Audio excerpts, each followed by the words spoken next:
Hi all, Bones here from BSA Bantams. Welcome back to my workshop and welcome back to the channel. In this episode, we start another bike.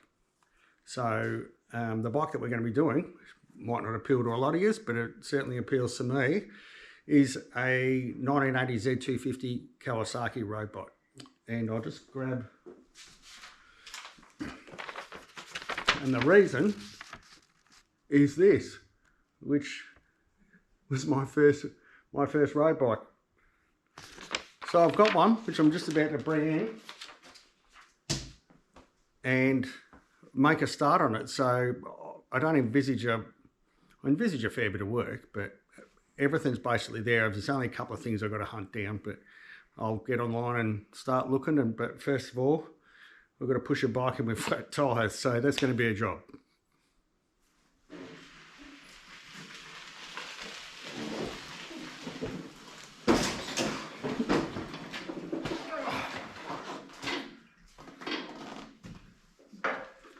There's a bit involved with that, and of course the bloody book's got there, hasn't it?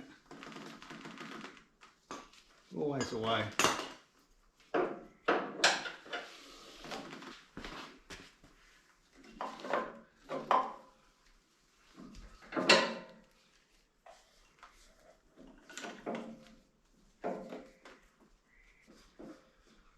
Rightio. Let's get her up and have a look.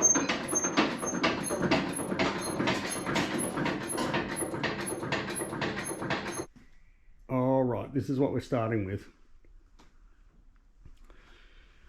It is a complete bike. Also looks a bit scrubby. It's in reasonably good nick, I think. That white frame is absolutely awful, and they never came out with that to my knowledge, and I'll tell you why, because they've painted over the nuts down there. Anyway, so we will there's a couple of jobbies to do before we start pulling down, or one mainly. So a couple of things I wanted to replicate my old bike. I wanted a 2-into-1 system like that. I had a Peter Allen 2-into-1 exhaust. Of course you would. I was 17. And the other thing over here was, we go back to the original picture, mine had a Z1 bikini fairing on the front. I mean, it was a gorgeous looking bike. I thought it was the absolute ant's pants riding that around. So right here we've got Z1R fairing, and obviously totally different, but if you look at this section here, it's got to come out like that.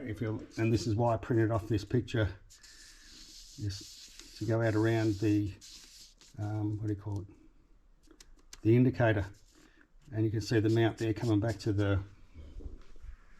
this bolt on the indicator. Also remember vaguely, mine had a little bracket off here. So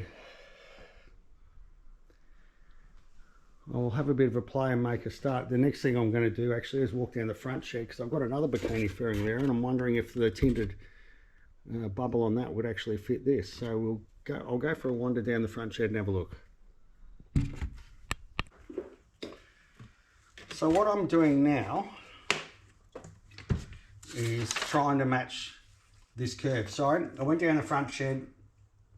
The fairing I've got down there has got a clear screen on it, which is no good. And just as I started filming, I spotted this over there. So what I'm trying to do is get the right radius around the front here, and this thing's nearly bloody perfect.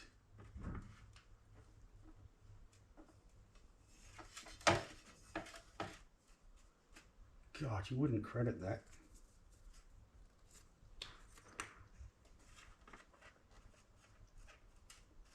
So I'm going to line that up, put a texture mark around here, and run that straight out. I reckon that'll be right.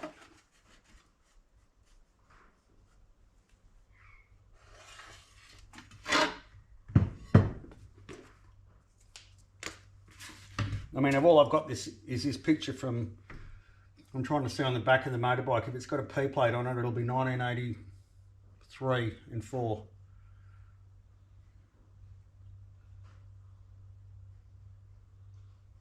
I think that'll do it.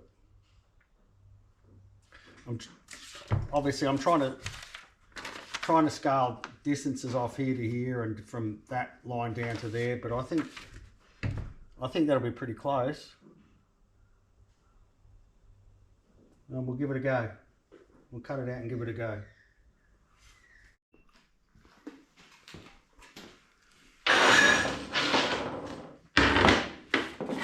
So I've got it marked out, both sides.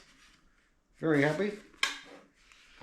And I'm now just going to use an hacksaw blade and just cut the bulk of it out. I'll start on that side so I can see where the line is.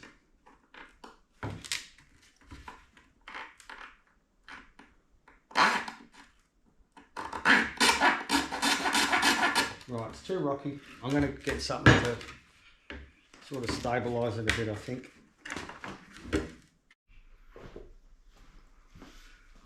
So,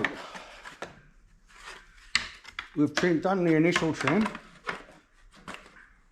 and it fits. It's pretty close. The only thing is this section here is hitting the front brake reservoir over there, but it's only just like it's pretty close. It's just kink. And what it's doing, it's just kinking the fairing that way. So I've just got to take a bit of a lick out of there, and you know what? I've got a sneaky suspicion, if I remember correctly, this actually was scalloped out to take that. Anyway, I could always set it forward too, which clears it. Actually, that's what I might do because I like the profile that I've got.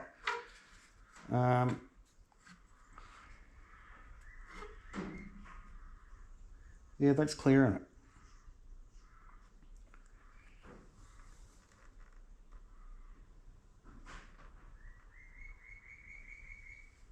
Right. So I can anchor it under here, and this has already got a hole in it where the original one was when it was fitted up, if it ever has been fitted to a bike.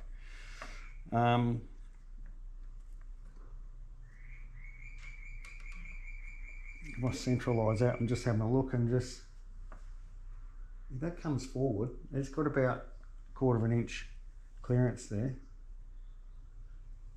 And actually if I twist it straighter, it's got even more because it moves out. Yep, that's going all right. I'll go in and clean up all these edges now just with a sanding block. And then we'll have a think about how we're going to do these brackets. So I've got these little clips that came with the actual fairing. I don't know if you can pick the profile up of that, but what I'm actually doing is turning it more like that, so it'll actually not only grip around the little bracket shaft, but I can actually do a nut up behind it, then a nut. So a nut up behind this and nut up on top, and the reason for that is that will stand this bit off away from the fairing, so you don't have to sort of roll it around like that. It gives me a bit more flexibility with the positioning of the fairing. So I've already done this one. I'll just go into the vise and tap this baby up, and we'll start looking at brackets from elsewhere where we're going to mount this. I've just had a bit of a thought looking at stuff, but I'll show you. Right, so what we're doing now, I'll stick my head in the way. Obviously, school holidays, Levi's here. Give me a hand. So I'm just going to mark out the position of these brackets. I think I'll come off the indicator, the bracket straight through to here. Then I'll come in and mount underneath like my other one was. So time for a texter.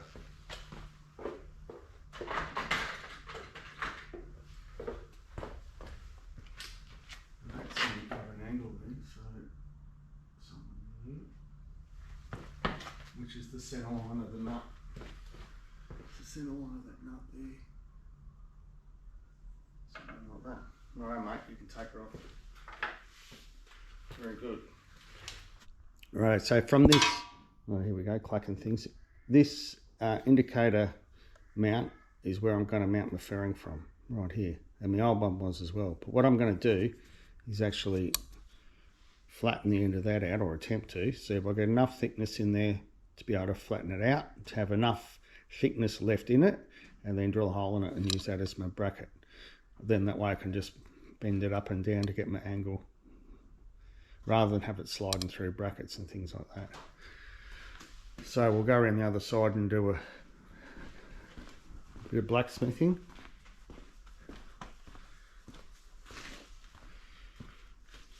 There's commitment for you. We've got a rally on this weekend, haven't we, man? Yep. Yep, we've got to get the bikes looking $1 million. Good work, mate. Right, let's go and do some hammering.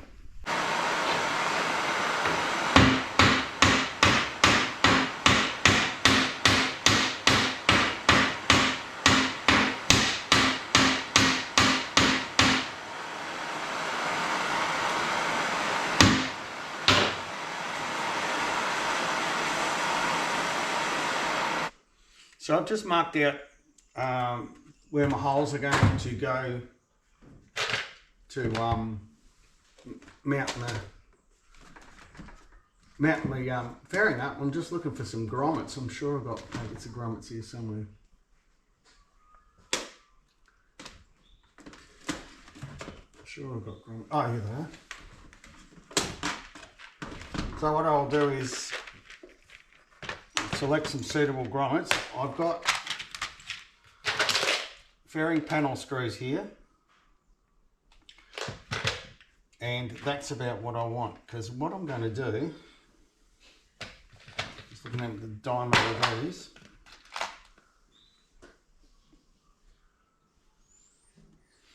that's what I want. But I'll just touch the back of the screen so I can see. So there's a fair gap there. What I want is a little bush in there. I'll machine up a little aluminium bush, so that's sandwiches between the nut and the bracket, and then the fairing can vibrate independently of that on the rubber. So I'll get things all measured up and we'll get stuck into it. So I've got our holes drilled. The grommet just pops in like yay, and the screw will go over the top looking something like that. So now I've just got to machine the little bush that goes inside.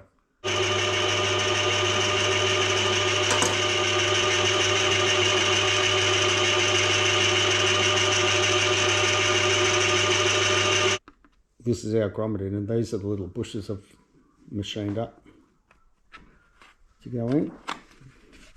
Of course, as soon as you turn the camera on, you can't get it in. So I'm trying to reach around the camera to be able to show you going in. Here we go. There we go. That's it. So as you can see, that'll give the bracket something to crush up on, and the fairing will still be isolated rubber wise and won't be clamped up on the fairing itself. Mind you, I don't know if you can see that. This, whoever made this, it's pretty good. That's probably 1/8 of an inch thick. This is a pretty substantial sort of fairing. I reckon my original was a lot thinner than that. But anyway, we've got those bushes in.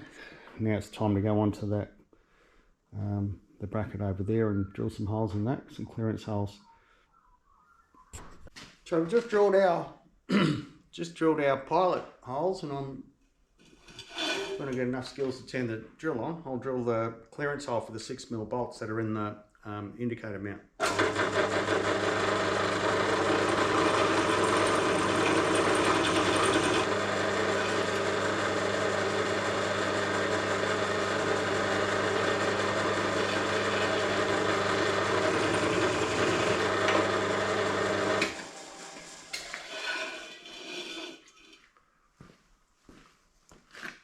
Right, that's done. I will just I'll deburr both these holes, and then I'll then I'll get the grinder out and I'll cut these off. Right, that's how our two brackets turned out.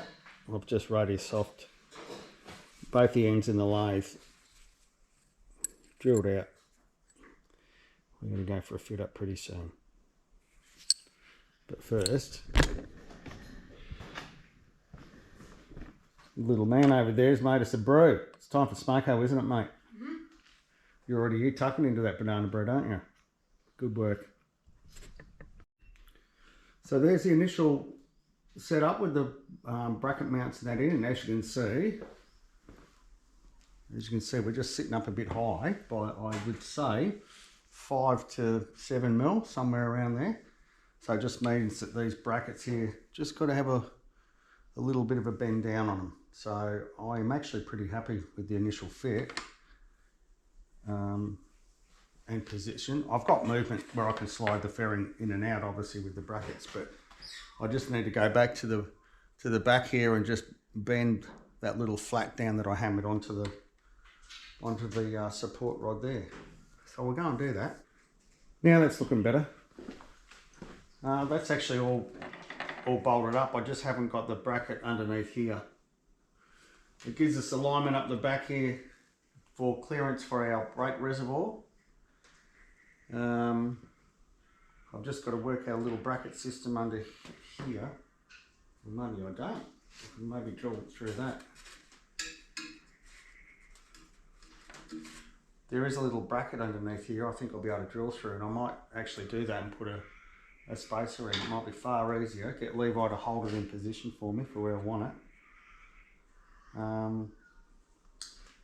I may just slide it out just a fraction, I think, just to give me a bit more clearance all the way around. You won't really notice. So,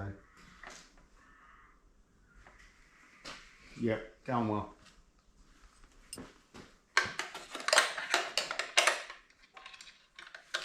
So you might be wondering why I'm going to all the trouble of the fairing, or fitting the fairing up and getting it ready this early in the restoration. Well, that's pretty simple.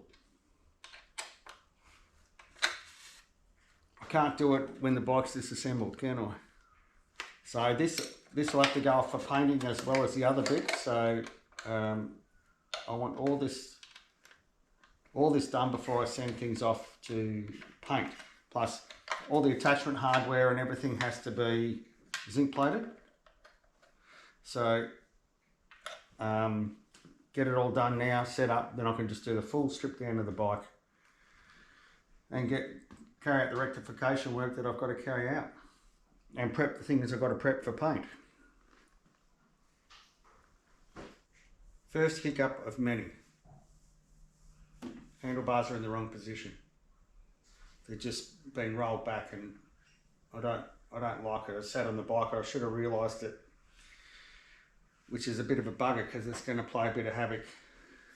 This brake reservoir, mind you, I do like my brake lever down a bit more of an angle, so that may play into that as well. So we're going to reposition the handlebars and then have a look at everything. But I'm not happy with it. They just rolled back too far. So mount it up. Really rigid. It's all mounted up to the actual headlight. You see that moving. It's on an elastic. It's an elastic logger. It's rubber mounted. So I've mounted the actual fairing to everything on the headlight. So you know, like it's elastomeric if we were talking, or isolastic I should say if we were talking Norton. An isolastic fairing mount. Right, I don't know why I remarked that because it should have been there where I've crossed it out, so I'm going to re-drill that. We've got fairing repairs to do on the original mount, which is fine. That's not a big one, just mix up the pot. Under here, this might be a bit dark. This is just a little bit fairy, so we need some gel on that to stiffen that back up again before it gets painted. And the next thing is I can't find a screen. So I'm going to have a go at blowing one myself. So I've got to get some perspex and tinted perspex and do that. I did think, I have got one down the front shed, but it's a clear screen. I don't want a clear screen, I want a tinted one. Our issues or potential issues with the front brake reservoir, we've got plenty of clearance there. I've repositioned the handlebars into a position that I wanted.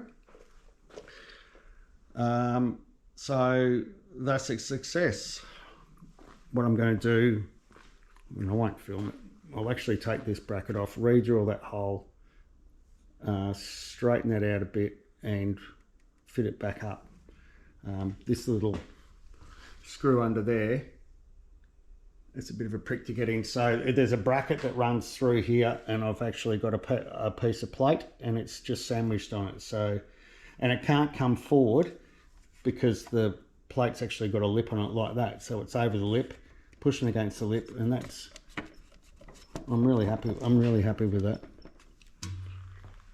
It's come up well, looks good. So anyway, I'll get this done and then we'll move on. One thing I do start, this is the Z250 book, so I'm already starting to write down tasks and jobs I've got to do. Things like, I will start grabbing out of here. Ziploc bags. There's another little one falling on the floor. And that's to put all my hardware in. I'll write on here what it's for. That way when I go to do my zinc plating and things like that, I know where the components are going back to, especially nuts and bolts and things like that. This engine's been into, because that's got socket head screws on there, it should have posi drive screws, and a lot of those are butchered, so I'll probably end up changing a lot of those to socket head screws. Potential issue with the center stand, I don't think it's original, but we'll look into that. But anyway, I'll get this fairing finished and we'll start on the teardown. So we've got our fiberglass repairs done. They're just, it's just curing now. But we'll go over and we will have a look at the bike, because there's some not so good stuff happening. First of all, I opened up the back, and up in the ductile was, I'll put the person's, cover the person's name, but I don't know if you can read that. That was the last time the bike was registered, which actually fits in with sort of what the guy told me who I bought it off. So first things in here, there's a couple of shockers. Seat pan's rusted out. How bad? I'm not sure. I'll actually take all the cover and foam off. I'm pretty confident it's repairable. I'm looking down here, it's just a patch just around here. So I'll have a look from the other side and see what we can do to repair that, because I think getting another seat, I actually have seen them on Evil Bay, but they're in the UK and probably cost me an absolute fortune to get out here. There's some dodgy connectors here with a bit of a telltale that there's been a bit of current draw across there because it's a bit melted, so that'll require some further investigation. So now what we're going to get onto is pulling the tank out, and I'll have a look inside that and see what we're up against here.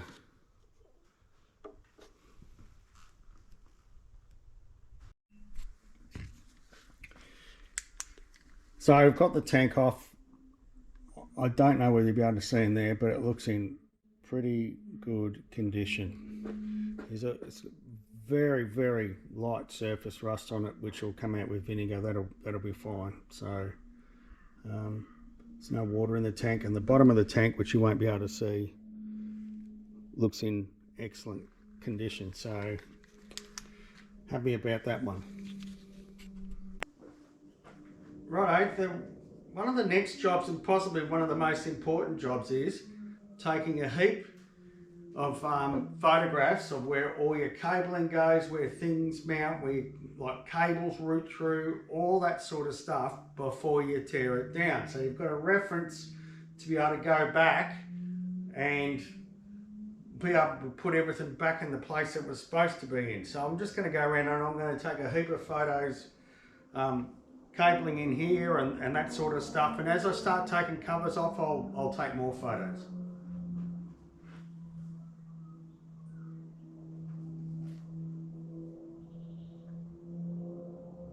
I'm just going to hang on to that. See this pin here? If you lean it over too far, see how it pushes on the fairing? Like that.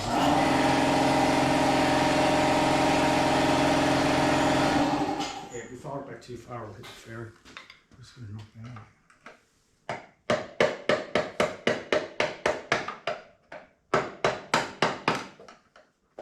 Got a nut on the back of it. Just turn it. No, too hands. You know how to do it. That's no good. That's better. What's the other bolt missing out of there? Seen that? Fuses. I don't know whether you...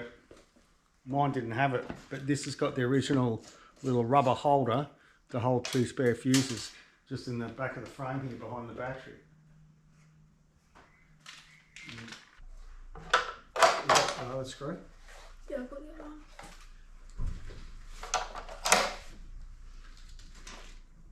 Alright. See that? Number plate's off. Oh, sorry, the taillight.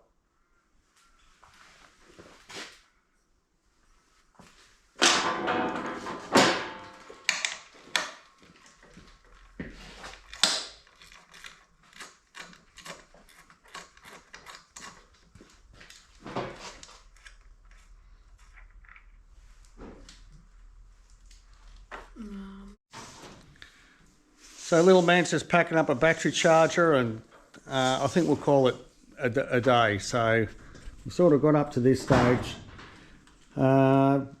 taking stuff out. Levi's just there putting tools away. You know, cataloging fasteners where you've taken them from and trying to be a little bit systematic about how we're going about things. So that's about enough. Actually, I'll duck around and we'll have a look and see how that fiberglass repair is going.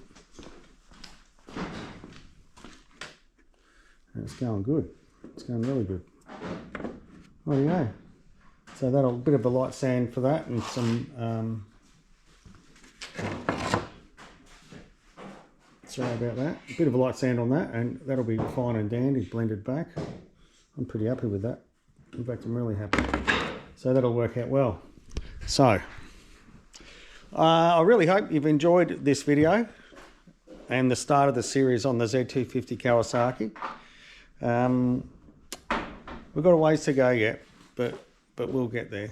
We'll get this teardown done and once the teardown's done, we'll be back onto the race bikes, but going through and just writing down all the faults and things and like that I've got to fix along the way. But generally, I'm pretty happy.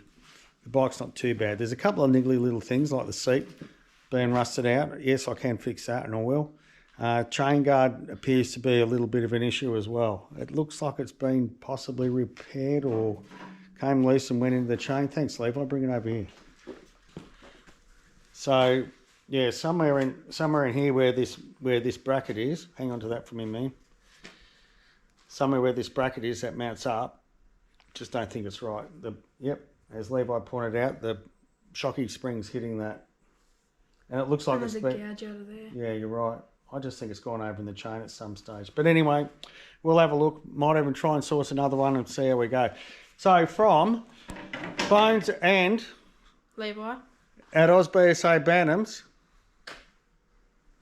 we'll see you later.